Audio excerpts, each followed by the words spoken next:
Jarak Kalimantan Tengah ke Malaysia tuh jauh beda. Tapi Kalimantan Utara sama Kalimantan Barat tuh masih bergantung sama Malaysia. Kalimantan Barat emang bergantung apa dengan Malaysia? Kalimantan Barat tuh sebagian listriknya masih disuplai dari Sarawak, Malaysia. Oh, berarti Vietnam nih bukan memangkas anggarannya, tapi memotong jumlah provinsinya. Harusnya Indonesia ini juga mengurangi jumlah provinsi. Jadi mengurangi juga tuh anggaran negara untuk menyalurkan ke setiap provinsi. Sekarang gaji guru di Indonesia ini kapan dinaikkan? Padahal yang menjadikan hakim tuh kan guru-guru di Indonesia. Kalau di Indonesia pejabatnya banyak tuh nggak ada masalah beda. Karena Indonesia ini kaya raya. Indonesia ini beda, atas minyak bawah minyak. Jadi kalau 19 juta lapangan kerja janjinya, kebalikannya berarti 19 juta pengangguran. Harus berani mengambil resiko menjadi warga Indonesia. Kalau tak mampu tinggal di Indonesia, berambus saya dari Indonesia.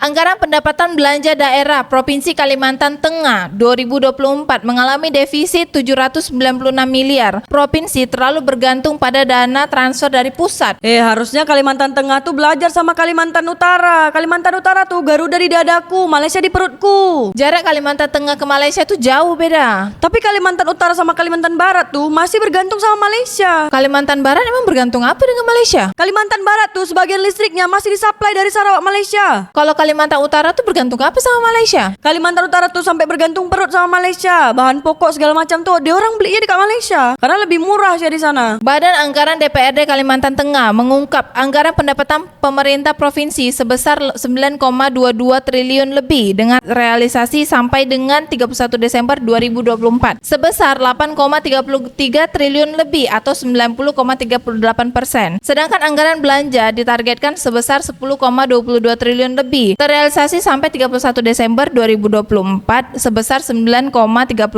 triliun lebih atau 89,39%. Berarti besar ya APBD dari Kalimantan Tengah tuh sampai berpuluh-puluh triliun. Kalau APBD Kota Tanjung Pinang tuh berapa beda? Tak salah aku cuman 1 triliun tak sih. Kadang-kadang dia dapat pun lebih sedikit juga dari 1 triliun tuh. Berarti kalau nak jadi koruptor di Tanjung Pinang nih tak bisa kaya beda karena anggarannya cuma 1 triliun. Tengok tuh anggaran di provinsi lain sampai berpuluh-puluh triliun. Tanjung Pinang nih kalau ada koruptor, anggaran dia cuma 1 triliun, tak bisa bangun apa-apa Tanjung Pinang nih. Anggaran dia cuma sedikit. Aku dengar-dengar pun Pemko Tanjung Pinang ini sudah pinjam duit sama Bang Rio Kepri. Anggaran dia orang nih kurang untuk pembangunan, makanya dia orang pinjam duit. Emangnya pinjam berapa dengan Bang Rio Kepri tuh? 34 miliar. Oh sedikit lah tuh beda. Aku dengar-dengar Provinsi Kepri ini beda. Anggarannya ini tinggal 10 miliar lagi. Padahal menuju 2026 nih masih 6 bulan lagi. Tapi jadi negara Vietnam lagi efisiensi anggaran juga di saat ini. Dia orang nih sampai memangkas jumlah provinsi yang dari 63 sampai 34. Oh berarti Vietnam nih bukan memangkas anggarannya tapi memotong jumlah provinsinya. Dengan dia memotong jumlah provinsinya, otomatis anggaran yang disalurkan juga tidak terlalu banyak sesuai dengan jumlah provinsi yang ada. Kalau di Indonesia kan dari 2017 yang 34 provinsi, sekarang 2025 ada 38 provinsi, nambah tuh 4 provinsi. Buat korang warga Malaysia, kalau dekat Malaysia itu disebut negeri, tapi kalau dekat Indonesia dicakap provinsi. Kalau provinsinya katanya di Indonesia ada 38 provinsi. Berarti gubernurnya ini ada 38, di setiap provinsi ada 1. Jadi kepala tertinggi provinsi ini adalah gubernur. Gubernur ini adalah sebuah jabatan peninggalan dari Belanda yang masih dipakai sampai saat ini sama Indonesia. Gubernur Van Riau dulu kantor gubernurnya ada di Tanjung Pinang, bukan di Pekanbaru. Reformasi ini bertujuan menciptakan pemerintah yang ramping, transparan, efektif, dan berorientasi pada rakyat, sekaligus mendukung target pertumbuhan ekonomi 8% pada tahun 2025 dan status negara berpenghasilan menengah pada tahun 2030.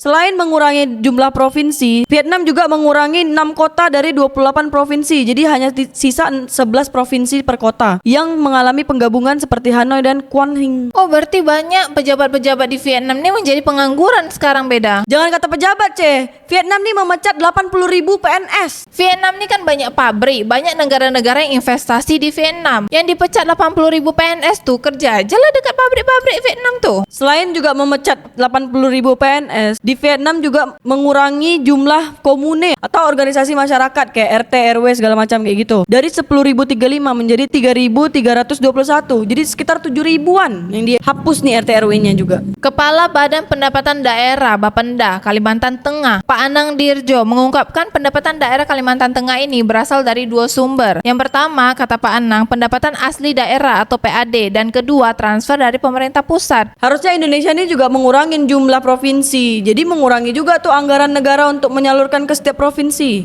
Tak bisa beda. Indonesia ini konsepnya pemekaran. Jadi akan selalu ada kota baru atau provinsi baru. Dan juga akan selalu ada wali kota baru, gubernur baru, dan bupati baru. Ada Kapolres baru, Kapolda baru, ada Dandim baru. Jadi SKPD baru nih selalu ada beda karena Indonesia ini konsepnya pemekaran. Kalau sampai Indonesia ini mengurangi jumlah provinsi, nanti makin banyak pengangguran-pengangguran, terutama pejabat yang menganggur.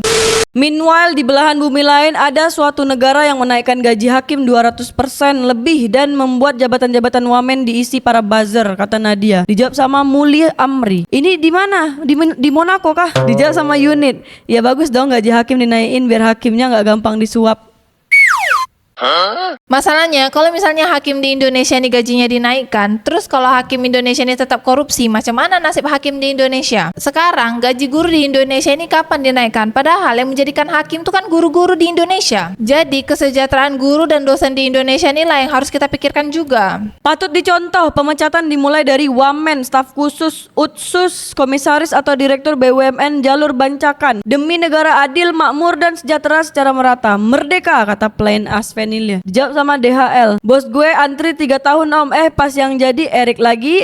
Udah suren lah dia. Kalau di Indonesia pejabatnya banyak tuh nggak ada masalah beda. Karena Indonesia ini kaya raya. Indonesia ini beda, atas minyak bawah minyak. Minyak apa? Kau sebutkan lah minyak apa. Atas tu bawah tu apa? Di atas tuh ada minyak kelapa sawit karena banyak kelapa sawit di Indonesia. Dekat bawah ada minyak bumi. Tengah-tengah ada minyak apa? Di tengah tuh ada minyak senyonyong 88.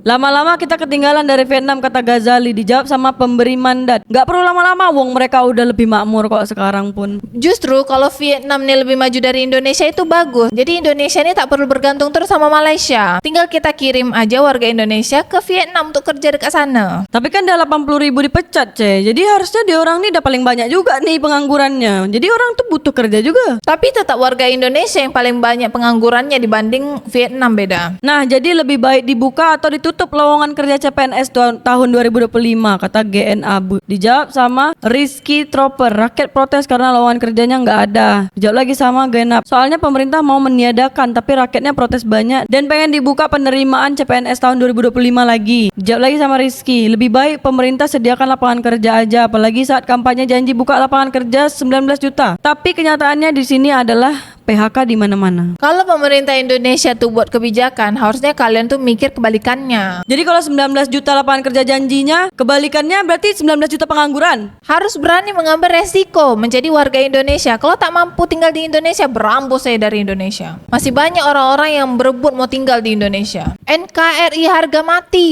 Biar miskin, yang penting bergaya. Sombong amat. Kalau di sini efisiensi hanya untuk makan bergizi gratis, Koperasi Merah Putih dan Danantara, kata Yosua Desandro. Di sini tuh di mana Yosua? Kau sebutkan. Kita sebagai warga Indonesia harus mendukung semua program pemerintah Indonesia. Yakin mau ditiru efisiensi anggaran PNS aja bikin banyak bisnis perhotelan langsung PHK? Nangis. Coba puluhan ribu PNS dipecat, berapa nanti yang juga ikut kena imbas? Dikira gak kena pengaruhnya juga ke kalian, kata Chris. Sekarang P3K atau PNS di Indonesia itu kan peluang tuh untuk minjam duit dengan bank-bank. Karena kalau nggak ada SKP 3K atau SK PNS, mereka sulit mau pinjam duit ke bank. Jadi fungsi jadi PNS sama P3K nih sebenarnya untuk pinjam duit ke bank, Cek. Mereka tuh secara fungsi kerja untuk pemerintah Indonesia. Tapi faktanya mereka itu gajinya nggak cukup, makanya harus gadai SK mereka. Realitanya tidak semanis itu. Sama aja di bagian bumi manapun kena PHK itu pahit, dan itu yang dirasakan warga Vietnam yang terdampak, kata Bayu. Halo negara Vietnam, secepatnya lah negara kalian maju. Karena kami warga Indonesia ini mau numpang hidup dekat negara kalian. Halo warga Malaysia, doakan secepatnya Vietnam ini menjadi negara maju seperti negara kalian. Karena kami mau menumpang hidup di Vietnam. Kalian capek juga kan kami numpang hidup terus dekat negara kalian? Kalian doakanlah negara Vietnam itu cepat maju. Iya, aku kasihan juga dengan negara Malaysia tuh beda. Setiap tahunnya kerajaan Malaysia itu menghabiskan 89 juta ringgit untuk kasih makan pati pendata asing tanpa izin. Warga Malaysia, doakan segera negara Vietnam ini jadi negara maju seperti negara kalian. Supaya warga Indonesia ini bisa menumpang hidup di negara Vietnam dan mengurangi beban negara Malaysia. Karena setiap tahun warga Indonesia ini banyak yang kerja di Malaysia. Halo negara Vietnam, cepat ya jadi negara maju. Indonesia perlu mencontoh biar uang rakyat nggak dipakai jalan-jalan terus. Masa kerja 5 tahun aja dapat tunjangannya seumur hidup, kata Juan. Yang maju tuh tetap Singapura beda. Majulah Singapura.